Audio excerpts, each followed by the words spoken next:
and actually she manicured her hair to look nice, not sloppy, to look very clean. That's wrong. Well, if that's not what they want, that's not the image that they're giving. I was like, that's only the image that white people have thrown on to black people in braids, because just because you have braids doesn't make you a thug or gangster or anything like that. I was like, that matter of fact, it means that you've taken the time again to manicure yourself and make yourself look neat and clean. Yeah. Same thing with locks. I just tried to imagine a world where, like, if they said curly hair was not acceptable, like, and I would have to straighten my hair in order to go to my job every day. Like, that's just. Well, they almost have. I know. Mean, that's what those old regulations are.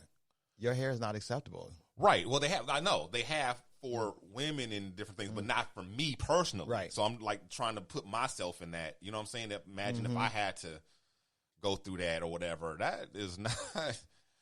That's you guys seen Chris Rock's documentary Good Hair, right? Oh yeah. And then Tracy Tom says in that isn't that amazing that the most radical thing I can do is just let my hair be natural. Yeah. Like do nothing. It's the most radical thing I can do. Yeah. That's crazy. It is crazy. It is crazy. Nope. You got to put that product on, got to put a wig on, something so that you can be socially acceptable. That's ridiculous.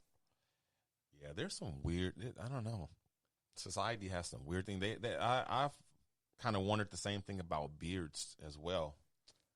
Right now, they're kind of in fashion, so I feel like a lot of places have kind of relaxed that because of, the trend. Right, you but you're right. When we first started working and stuff, there were a lot of facial hair regulations and employee handbooks. Yeah, and there still are. I mean, when I worked in the hotels, facial hair was against the rules unless you had to bring like some kind of note from the doctor, that's proved. If you had what's that thing that we men get, black men especially, with like the ingrown hair. There's a name for that.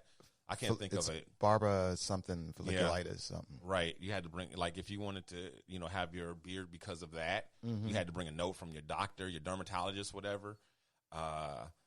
Yeah. The facial hair was like, police officers, uniformed police officers aren't allowed to have, facial hair and things of that nature. A lot of places are really, you don't see any, anchors, television anchors with facial hair. Very rarely do you see Wolf Blitzer.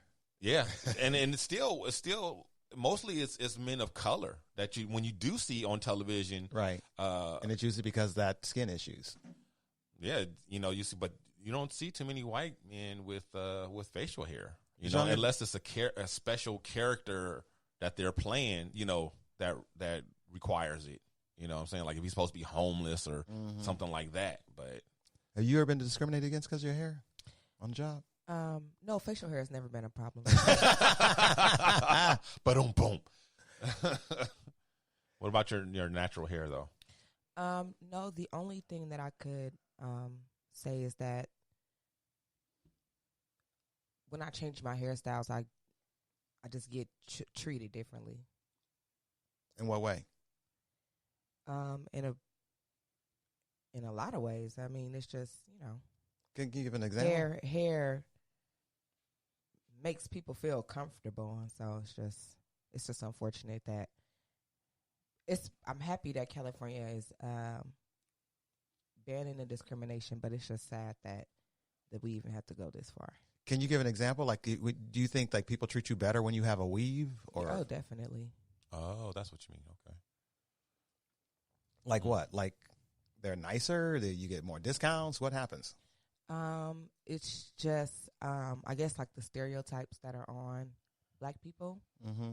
So when I have my hair and weave or I have a wig on or something like that, then people are just softer. They just rounder. When I have when I wear my natural hair, it's just, I get watched more when I'm in the store and stuff like that.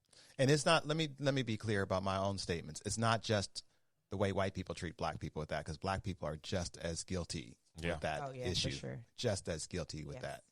True. And I kind of can relate to that in a certain way. I mean, not the hair part, of course, but I noticed that when I put on a suit and I'm wearing versus my regular clothes, that I'm treated differently when I just navigate the world, just going about my day or whatever. It's like, it's not as different now that I'm, old, middle age, when I was younger, it was a huge difference. But I can see that makes sense difference. About status, though. I think when we see that as far as status and dress and stuff like that, that makes more sense to me. When you talk about status and hair, basically what you're saying to people of color is that your hair is low status. Your hair says poor. Yeah. Your hair says unkept. Your hair says trashy. Your hair says unprofessional. Right. Yeah. Oh, definitely. I'm not like saying it's the exact same thing, but yeah, it's definitely worse. Mm-hmm. You know what I mean? Like, because it's straight out. I wouldn't say what I experience is discrimination. Mm-hmm. I'm just making a comment on observation, just society, right? The way we just are. Because I know it's not even a conscious thing. You know what I mean? It's a subconscious thing.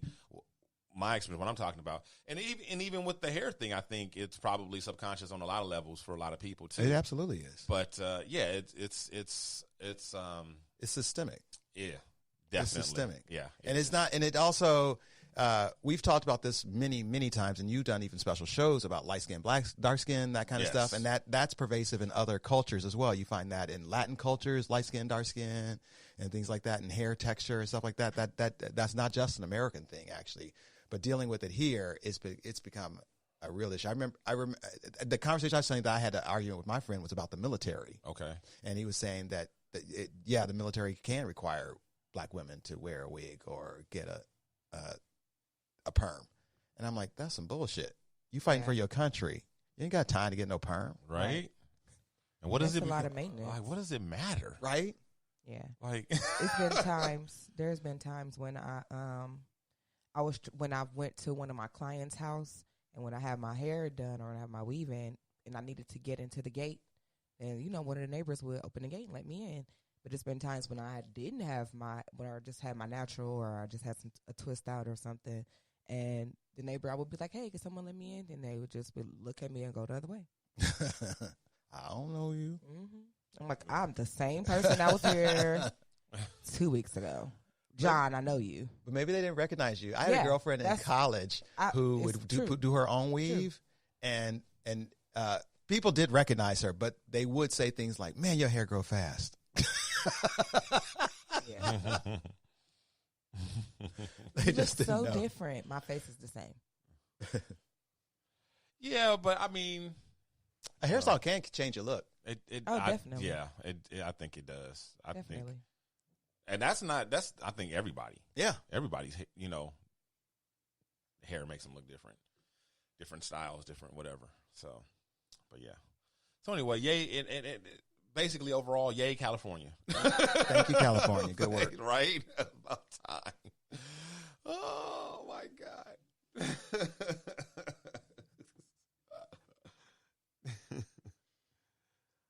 All right. So, we got some little TV news.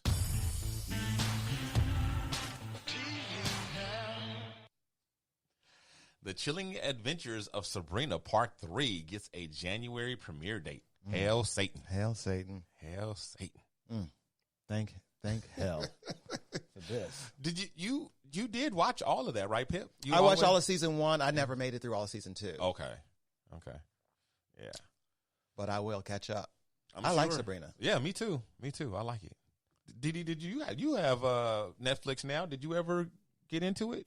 Yeah, I've had Netflix for a while, but I haven't had a chance to check out to Sabrina. I'm just so much.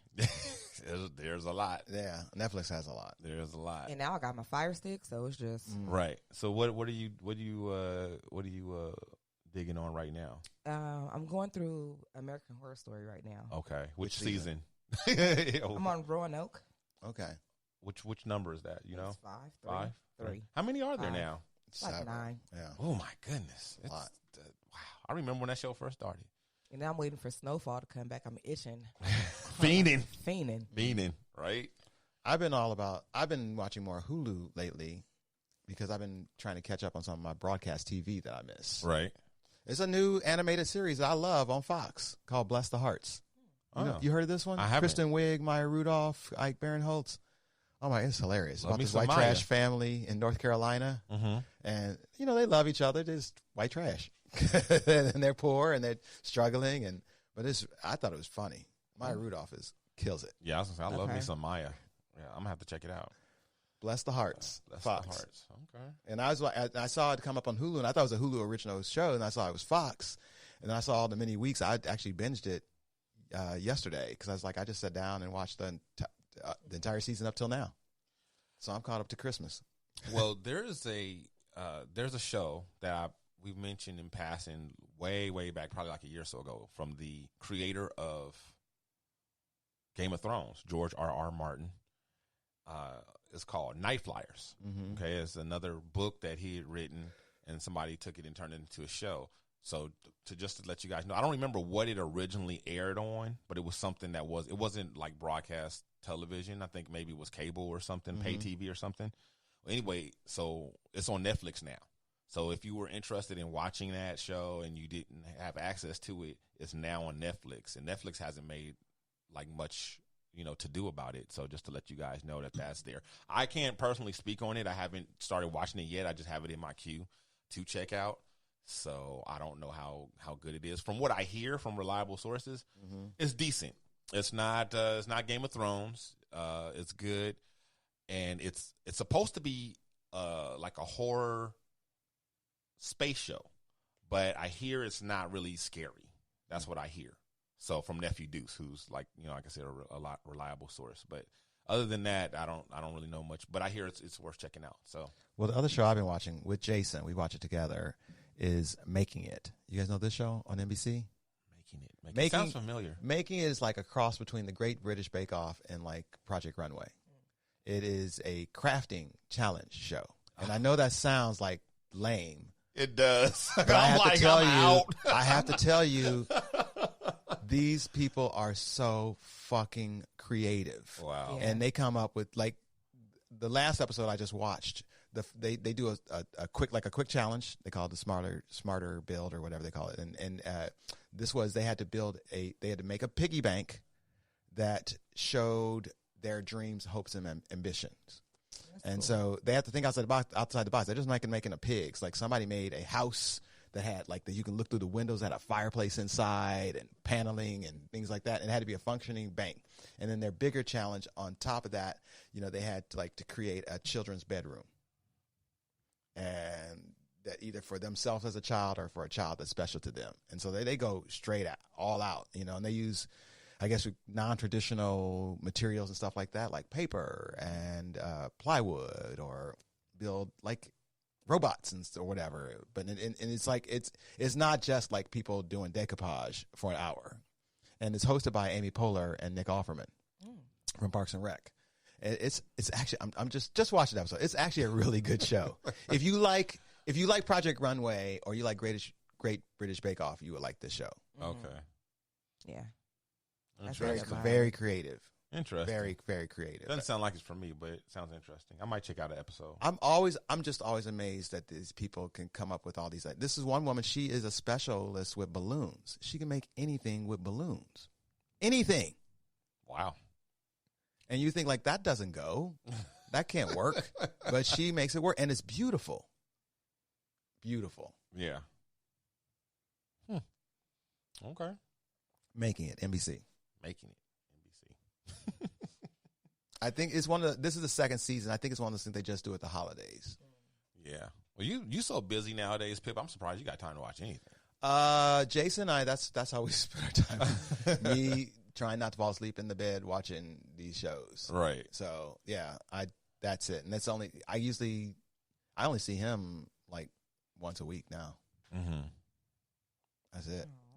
So yeah, well, it's temporary though, right? We'll see. I might get used to it. Oh no. Well, so while we're at it, do you have an announcement you want to make, or? Oh, absolutely not. No, no. I mean about the leave. Oh yeah, I'll be taking off from the show for the next month. Oh wow! Just while I'm in rehearsal, I'm working day and night these days, 7 days a week. Yeah. I am hustling, and I know you guys. That's not new to Pip, but I'm also a little bit older, and I just don't have the time in the day. Right now, I usually get to work between 7:30 and 8 a.m., and then I have to be at rehearsal from 6 to 11.